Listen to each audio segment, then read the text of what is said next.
šta se dešava kada slavite Boga Peruna. Naravno, dođe kiša, nevreme, oluja, nenormalno. A evo tamo, sveto drvo, hrast, kumir Peruna. Juče se proslavio 20. jul.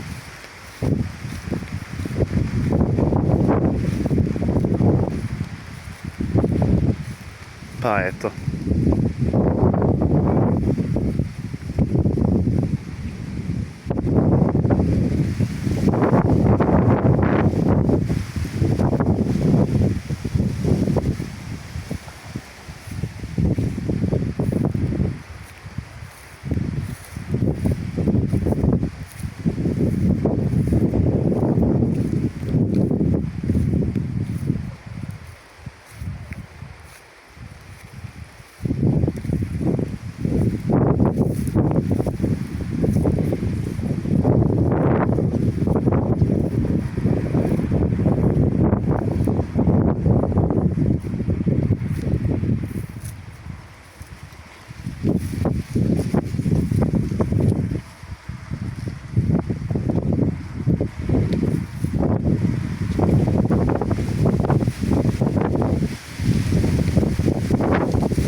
Gledaj ti tamo oluju, gledaj ovdje lepo, nebo plavo, a tamo oluja, kiša i nevreme.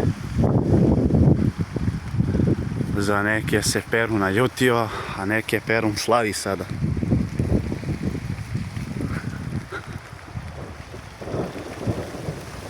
Slava gromu.